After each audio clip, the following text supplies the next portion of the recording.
Well, it's been a while, but it seems you've all hit my like goal for this story for the second time in a row.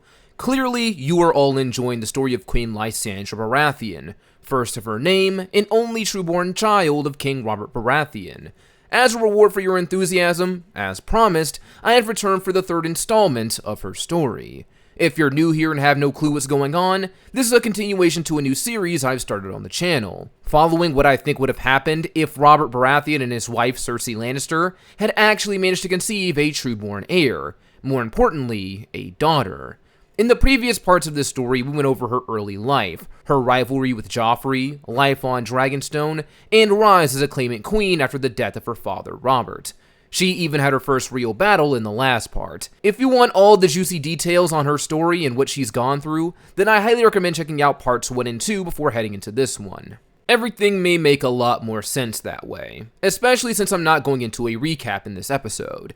But for the time being, if we're all content with where we are, let's find out what's next for Queen Lysandra. Our story opens with the Lion of House Lannister, Lord Tywin. A man so wealthy, the rumor around the realm is that he drops gold even in the privy. A heinous joke started by King Aerys before his doom, a man he once considered his best friend. But even so, only a fool would undersell the influence and wealth of Tywin Lannister. He was a man to be feared for certain, and his presence demanded a level of respect. He made every effort to seem above regular men, beyond baser instincts and indulgences. But even the great lion was prone to unsavory emotions, like anger and frustration, something he had plenty of as he stood in his tent at night surrounded by his war council. The tension was palpable, to say the least, and it was understandable. His journey to the west had been wasted on the young wolf. It was his hope that after leaving Harrenhal with the mountain, he would take the boy by surprise, relieving him of his stolen castles, western foothold, and with luck, strike down the Northern Rebellion with a decisive blow. Perhaps even save his son who was still in the Stark boy's hands. But by the time he arrived, Robb Stark had already fled, abandoning the castles he'd won and his position in Tywin's homeland. He seemed to be traveling. It made sense, with the Iron Islands lashing out and capturing his home. He had no choice but to go back north. What image could he present as a king if he couldn't protect his own seat of power? Then there was the funeral of his grandfather, Hoster Tully. He would supposedly be attending. Poor timing was all Tywin could think of when it came to the situation, but it was still frustrating nonetheless, especially when joined with the more recent news he'd received from Harrenhal. Not long after he set off to end the young wolf, his granddaughter had seized the castle, and the mountain and his men were put to the sword. That, in and of itself, wasn't much of a loss. The 200 men he left behind were replaceable, useless in the overall scheme of this conflict. He could have more of them as quickly as he could snap his fingers. The same could be said for the mountain, but while the violent sword could be found in various places, he had a certain respect for his brutality. The man was useful, and doubtlessly he relied on him for many unsavory matters. Losing him in their position in the Riverlands was unfortunate, as well as being outmaneuvered twice in rapid succession. Still, despite this, there was a slight sense of pride in the older man. For his granddaughter, at least. Traitor that she was, she still showed some skill and forethought. She planned her moves carefully and produced meaningful results. Annoying as it was, he could still respect that. Maybe if her brother Joffrey had inherited some of that tact, they wouldn't be in this mess. Or better yet, if Lysandra had only been born a boy, this could have all been avoided from the start. But there was no use pondering on that now. There was discourse among his men about what to do next. Some thought that they should pursue Robb Stark back to the Riverlands to finish him off, while the boy was distracted. His brother Kevin suggested potentially making for Harrenhal again and taking it from Lysandra, re-establishing their foothold in the Riverlands and potentially taking down the Pretender. Tywin considered, but ultimately disagreed, believing that it was nothing more than a waste of time, resources, and morale for their men. While Harrenhal was strategically placed, as it was now, the ruin was practically useless to them. There is no merit in going to take it back. Neither Robb Stark or his granddaughter Lysandra posed any immediate danger to them as it stood. Truth be told, they could be dealt with later rather than sooner.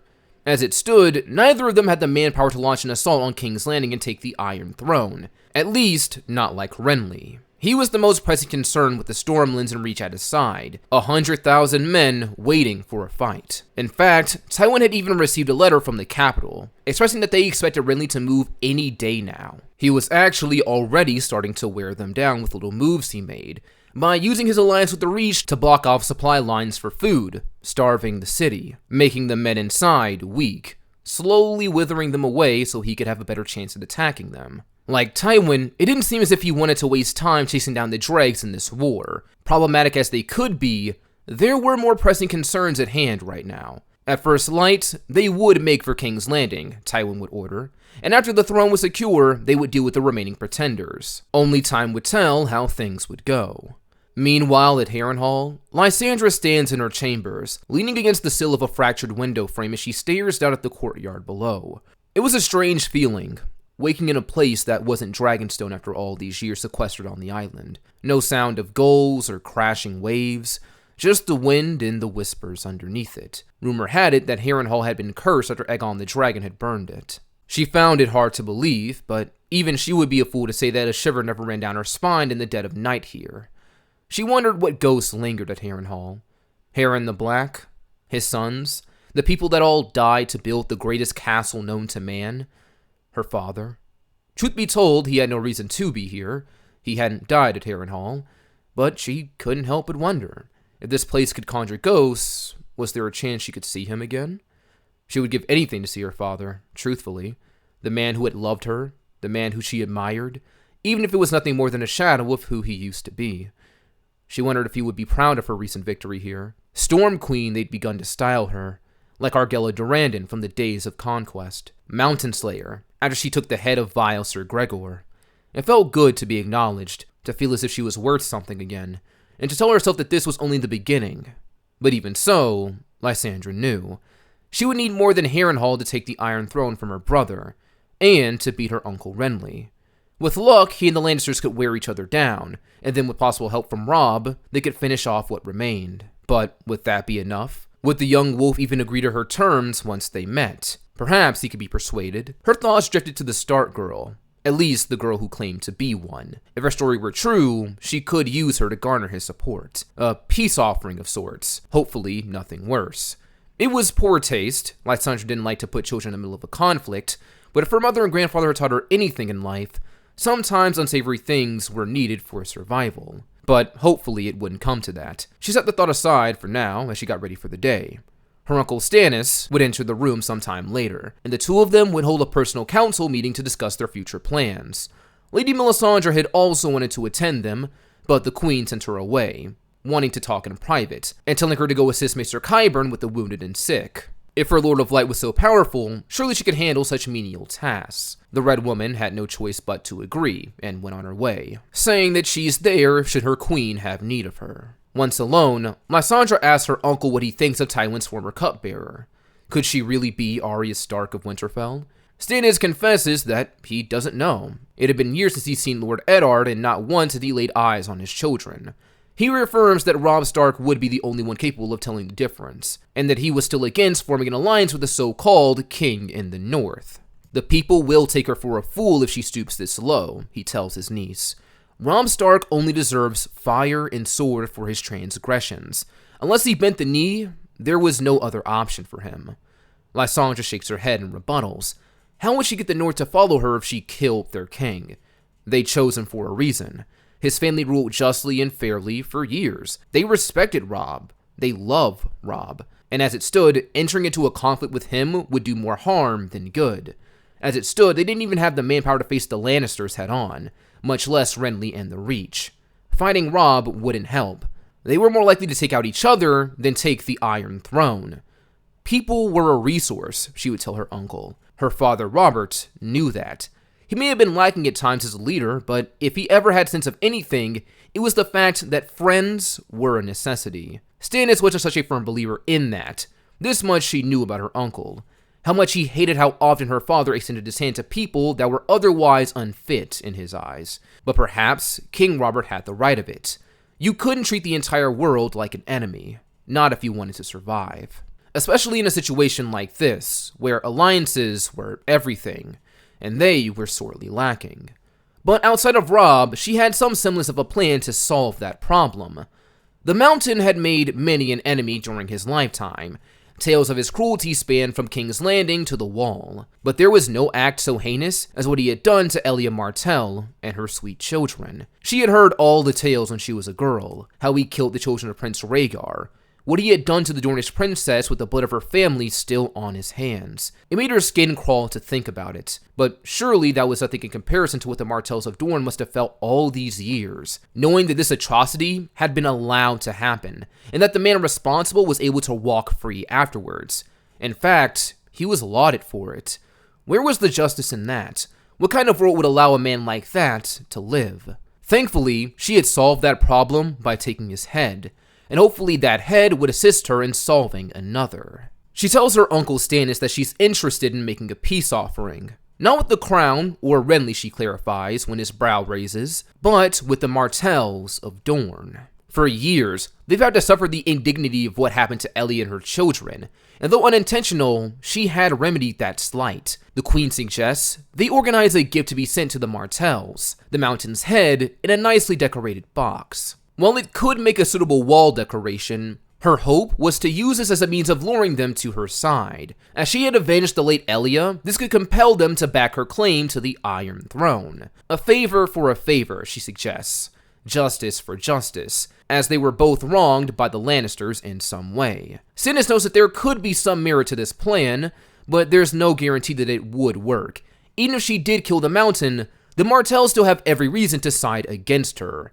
After all, it was her father who had killed Prince Rhaegar, the husband of Elia, and left the Targaryen family vulnerable to begin with. It was her grandfather who sacked King's Landing, and his bannermen who killed Elia and her children. Both sides of her family had wronged them in some way. To think a single head would sway them to her cause was wishful at best. Still, she would say, it was a chance that they had to take, and perhaps she could offer them more than just this head. Stannis would ask what she means. Leah would then say that they may have taken the Mountain for themselves, but there was one more man who still remained that the Martells may want just as badly. The man who gave him the order. Though he always denied his involvement, it was an open secret that Tywin Lannister had been more involved than he let on. It may seem like a sinful thing for her to sell out her grandfather this way, but truth be told, the two of them didn't have much of a relationship.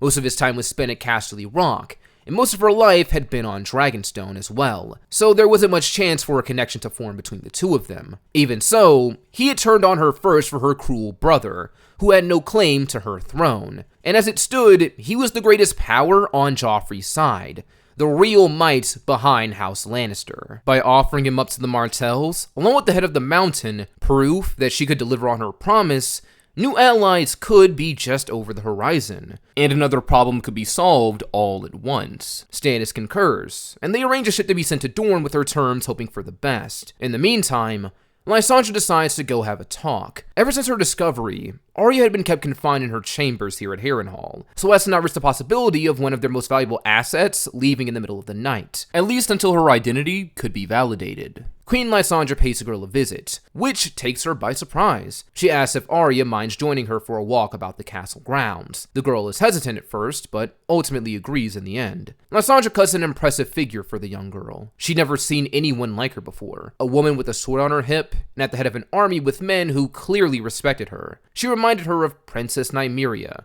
the woman she named her direwolf for, at least when it came to what she knew of her. A Rhoynar, who is remembered by history as a warrior queen, who led her people across the sea to Dorne and eventually married into House Martell. She was a fearsome person, and she could see the traces of that in Leah. In some ways, she was like something out of an old story for the girl. It was a part of the reason she chose to reveal the truth to her. A part of her resonated with the queen. The two of them take a short walk around the courtyard. It doesn't take long for Lysandra to take a liking to her. Stark or not, in some ways she'd reminded her of her sister Myrcella. She was kind, but could be daring when she wanted to. Traits that she saw in Arya as well. Lysandra asks how she escaped from King's Landing, and made it all the way here if her story about being a Stark was indeed true. Surely the Lannisters had people all over the city and kingdoms looking for her. Arya would tell her everything, from how Syro Forel protected her, her father's death, her travels with Yoren, Gendry, and Hot Pie, then how Yoren was killed by Lannister men, and her friend Lami was killed as well. During that particular segment of the story, Arya suddenly sprints away to a fallen body, a corpse made the night Lysandra took Harrenhal, that had yet to be removed in these past days. Leo recognized that one. She'd cut his hand off when he tried pulling her from the saddle of her horse the night of the assault. Arya pulls a slim sword from his waistband, if you could even call it a sword. The queen remarks that she didn't take Arya to be a scavenger, but the girl says that the sword is hers. The dead man, Polliver, had stolen it.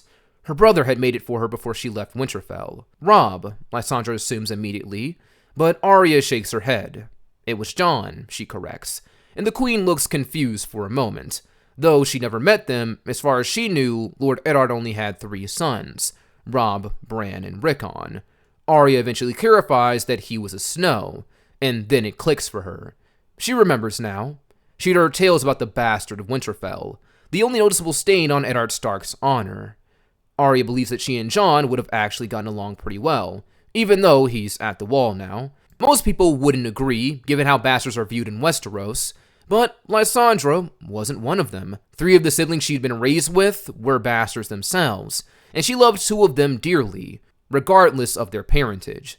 So she wasn't completely put off by the idea of meeting her half-brother. She cites that maybe after meeting Robb and settling this war, they could all take a trip to the Wall, something that excites Arya. She'd take the frozen north and possible wildlings over King's Landing and Harrenhal any day, but it was too soon to think about that. Lysandra takes the conversation to a different subject, her friend, the boy Gendry. He'd been put to work in the forge here after they learned he was a blacksmith. These past days, Lysandra had found her eyes lingering on the boy. That familiar sense she'd got from him when they first met was gnawing at her with every glance. Still, though, she couldn't place where it was coming from. For Arya, there wasn't much to tell. Despite what they went through together, she still barely knew much about him. What she did know was that he was a smith's apprentice, a bastard from King's Landing. That's actually why Yoren's caravan was attacked. That was curious. But before Lysandra could inquire more about that, shouts suddenly ring through the encampment. Warnings of an approaching army.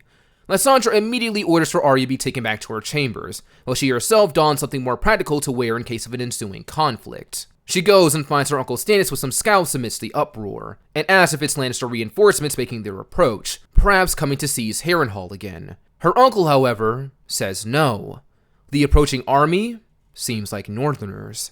Robb Stark had come a long way from the Westerlands, narrowly missing Lord Tywin's host as he returned to the Riverlands. They had hoped to find Lord Tywin here at Harrenhal, but their reports about his departure had arrived a bit late. That being said, the Northern Army was still suspecting Sir Gregor Clegane to be looking after the ruin instead. Robb was hoping for a fight, some meaningful progress in this conflict, but the way it seemed now, he wouldn't be getting that. Gregor Clegane, while he would make for a decent notch on his belt, was ultimately inconsequential to this conflict. He wouldn't make or break anything, but at least he was one more piece to be taken off Tywin's board. Unfortunately, or fortunately for him, he wouldn't even get that. As we know, the Mountain has already been relieved of his station, though he would come to learn that soon enough. Upon approaching the gates of Harrenhal, the young wolf would be greeted by the black stag of Queen Lysandra. Her banners hung from the ruin, its melted walls, and emblazoned on the surcoats of her men. Robb is confused by what he sees,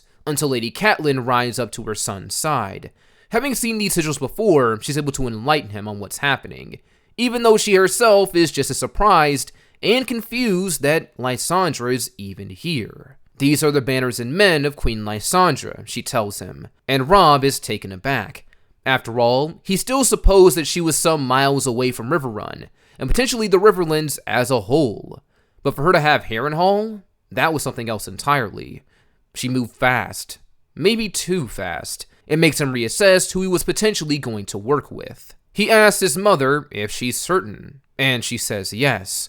With that confirmation, Robb and his retinue of men ride forward to the ruined gates. The guards posted intercept them before they can pass inside. Weapons ready as they demand that they state their business, but before anyone can respond, a voice booms in command for them to stand aside. Seconds later, a woman on a white horse rides out to meet them. Robb looks to his mother, who nods in confirmation. That is the Queen of Storms herself. Pretty is the first thought that comes to mind for Robb. the perfect blend of Cersei and Robert Baratheon. She had the king's confidence without question, but undeniably the queen's ferocity. It was all in the eyes. He could see it. Though despite that resemblance to her mother, there was a vague feeling that his experience with her, and her lack of her brother, could be very different. Though that will remain to be seen. He decided to tread carefully anyways. One could never be too sure these days. He offers his greetings to the one child of Robert, and she does the same in kind. Her uncle Stannis broods beside her. He made Robb feel a bit nervous about everything, given his reputation and how close he was to the queen, but the influence that he would have during these talks remained to be seen. Lysandra says that she hadn't expected to see Robb so soon, and Robb confesses that he felt the same. He was still expecting Lord Tywin, not his granddaughter. The queen replies that if her grandfather was here, steel would be the only thing talking. Hopefully, things wouldn't come to that here. Robb agrees. The young wolf, his mother, and a small selection of his men are given permission to enter Harrenhal so they can converse. The rest will have to make camp outside. There is some concern among Robb's men, for fear of him potentially marching into enemy hands, but he reassures them that things will be fine. While he himself has reservations, he knows that a fight would not be in the best interests of either side, simply judging by the men each had on hand. Robb and his mother then make their way into Harrenhal beside Queen Lysandra. But before they get to her meeting room, she turns and asks the young wolf a question. Does he really have him? She'd heard tell of the Whispering Wood, Robb's first major victory in this war, before he claimed himself as king of the North. So she needed to know, did the young wolf really have her uncle held prisoner somewhere among his forces? Robb says yes, and wonders for a second if she plans on freeing him, though he doesn't say it out loud. Lysandra simply nods and says that later on, she would like to see him, the man she once thought was untouchable as a child. The infamous Kingslayer, captured by a boy of a similar age to her. She could only imagine how that made her uncle feel. Once settled into her makeshift council room, talks can finally begin. Lysandra once again takes the time to express how grateful she is that Robb could meet with her, and how she hopes that these talks could lead to a partnership in the future, just as strong and long-lasting as it was for their fathers, Ned and Robert. Robb says that he hopes she'll forgive him for being blunt, but he is still wary of her, despite their connection. Even if she was the true daughter of Robert Baratheon, her brother was still the one who lopped off his father's head. His track record with her family, the Lannisters, and those bearing the Baratheon name wasn't great to say the least. Lysandra acknowledges this, saying that Robb has every right to be skeptical, and apologizes on behalf of her brother, even if it may not mean much. She agrees that what happened to Ned Stark was cruel, unjust, and she intended to have justice for him when she took King's Landing. Lysandra doesn't waste time when it comes to the negotiations. She sets things out pretty clearly. She and Robb have many things in common, especially when it comes to what they're fighting for. Aside from inheritance, they were also fighting for family, for love, to avenge the wrongs done to them. For Leah, it was getting her birthright and avenging Robert by bringing his killers and pretenders to his throne to justice. For Robb, it was independence and avenging his father. They had a common enemy in Joffrey, so it's still within reason that they could work together. But of course, in a world like this, you couldn't expect everything without giving something in return. So, she says it simply. If Robb helps her take the Iron Throne, she'll give him his kingdom of the North. No strings attached, no expectations. Robb will be a king in name and practice, with no expectations or obligations to a crown that is not his own. This offer does not sit well with Stannis, who shoots his niece a glance once she makes it. He wants to object and say something, but knows that now is not the time. The Starks could still very well be enemies, and in such circumstances, they needed to present a united front, or at least not show division openly. That could cause problems if they knew the two heads of this cause were against each other. So for now, he holds his tongue. Though before the Starks can get excited, Lysandra does add a condition to this. She won't even try to make light of it. This independence would be for the North, and the North alone. Lysandra knew everything. The Northerners weren't the only ones who called Robb king. The people of the Riverlands had also called him King of the Trident, and if this alliance was to happen, for his independence to be gained, he would have to renounce that title specifically. The Riverlands and all of its inhabitants would remain with her, under the authority of her crown. The authority of a Lannister, Robb spits back. If the Riverlands are going to be subjects to anyone, it should be one of their own blood. A ruler they chose for themselves, not the blood of the man who used his army to raid and pillage them, to make their lives miserable, destroying the lives of so many innocents. Once again, the Storm Queen's lineage comes back to her. As the blood of House Lannister, she was guilty by extension, even if she didn't participate personally, at least in the eyes of Robb and the Riverlands. She understood that on some level, but it didn't stop her from firing back, believing that this was an unfair assessment. Her grandfather never would have done that if his mother hadn't taken her uncle without cause. She looks pointedly to Lady Catelyn. She struck first, and they struck back. Cause and effect, it was only natural. Robb then retorts, saying that maybe she wouldn't have done that if her uncle hadn't flung his brother from a tower. This catches her off guard. While she knew of the incest between her uncle and mother, pushing a child was a new low she hadn't expected from her uncle. All this time, she supposed that Bran falling was just an accident, not an attempt on its life. Jaime Lannister could be a bit cynical and a bit vile at times, but she still held him in a high regard, some level of respect, at least before the truth of him and her mother came out. It made her desire to see him that much stronger, but it would have to wait. Before anything else can be said, Catelyn asked for a moment to talk things over with her son, apologizing for the outburst. Clearly, this conversation has taken a slight turn. It could do them all some good to deliberate and take some time to themselves. The Queen agrees, and the Starks leave the Baratheons, both families eager to discuss. Stannis immediately tells Lysandra that she is being a fool. Offering a traitor to the realm independence was something that her father wouldn't even do. If she does this, no one will take her seriously as a ruler. If she sends the message that treason can be rewarded, that sets a poor foundation for her future reign. How does she think the realm would have reacted to her father if he let Balon Greyjoy name himself king after his rebellion? For all his gripes with his brother's peacemaking ways, even Stannis had to admit that not even he would be that foolish, and he at least knew how to keep former enemies in line. If she makes these terms with Robb, what's to stop others from demanding the same of her? Will she let Balon Greyjoy be king of the Iron Islands if he promises her ships? Will she let Dorne secede from the realm in exchange for an army? Why not melt the Iron Throne and burn King's Landing to the ground at that point? Let the Seven Kingdoms return to 7, since she seems to have no problem giving them all away. Lysandra understood his frustrations, and in many ways, Stannis made a lot of sense. He often did. But as it stood, they were pressed for options. It would be some time until Dorne replied to their terms, and fighting Robb truly wasn't a worthwhile endeavor, nor was taking him hostage and trying to force support from his people. That was a guaranteed way to make enemies of the North, and ensure problems even in the event that she took the Iron Throne. She tells her uncle he can't be like iron all the time. He has to bend at some point. Compromises need to be made. If they executed and ostracized everyone who was against them, they'd have no friends, no options, no opportunities, and they sorely needed those. Robb and Catelyn would be having a somewhat similar conversation on their own. The king in the north is torn on how to feel. Truth be told, he could care less if she was Robert's trueborn daughter. She was a stranger, and by all accounts, still a Lannister by blood. That conversation practically confirmed it. That coldness in her voice when she basically implied that his people deserve the brutality of Tywin and the Mountain. And then, to keep his crown, he'd have to forsake those people, and leave them at her mercy should he decide to help her. It sounded terrible. Catelyn would do her best to calm her son down, and in an effort to deflect some of his animosity, and encourage him to give this deal an actual chance, she would even take some of the blame on herself, saying that Lysandra had a point.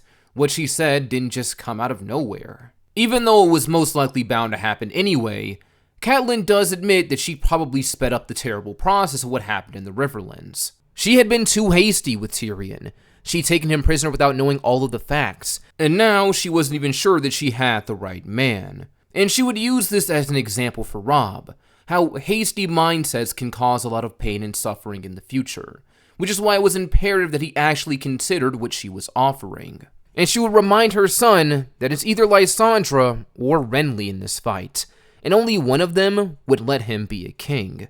With Renly, he could call himself one, but he and the Riverlands would still be expected to kneel at the end of the day. He could trade his integrity for a chance at victory, and a hollow title. All he would have to do is betray the faith of those who believed in him. Or he could just betray the Riverlands, keep his title and his oath to serve the Northern Houses. All he would have to do is trade his mother's people, who were just as much a part of him as his father's. Either way, a promise had to be broken, and someone was going to have to kneel. He could only choose who. And there was no harder thing, turning on the people who believed in you, and trying to justify it. Then there were other things at stake, like his sisters, Sansa and Arya. What was best for them? Did the crown really matter in place of their safety? Did the Riverlands? And could he afford to refuse Lysandra if it meant the possibility of an immediate conflict, or being taken prisoner, and used against the people he wanted to protect? It was a hard choice, and he was pressed for time. This war wasn't going to wait for him either. But there would be some level of relief coming his way.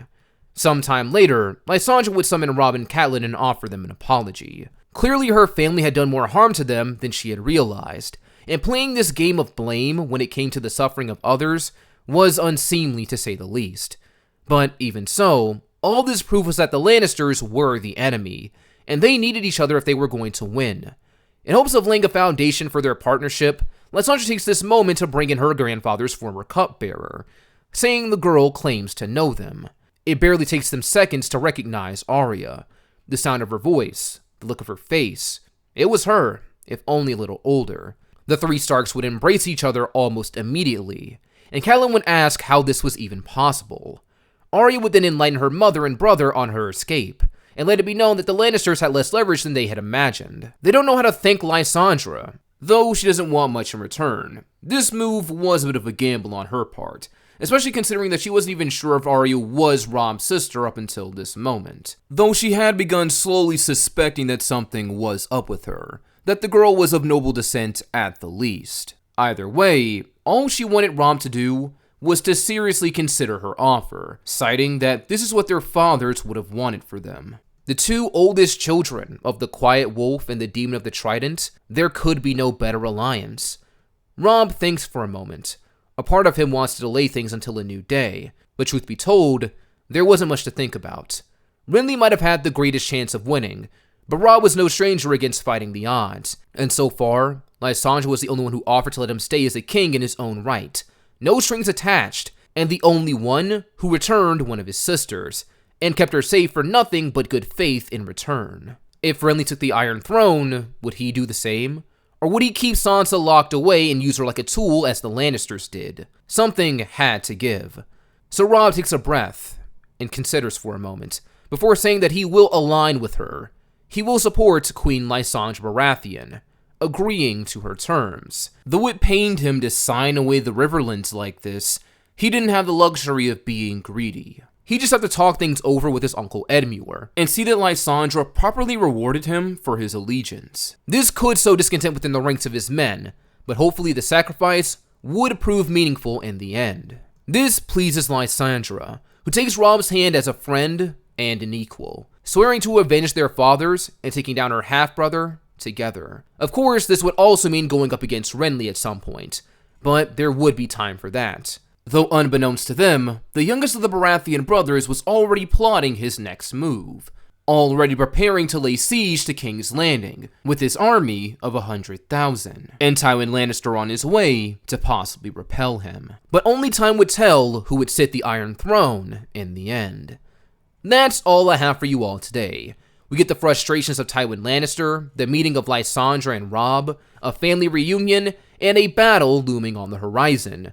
I feel like there wasn't too much that happened in this part, but moving forward, I will try to pick up the pace with this story in the future should we continue. I'm not trying to have a dozen parts to this, and I think depending on how I take this, I may not need to, but we'll see. You guys let me know your thoughts down below, and if you still want more.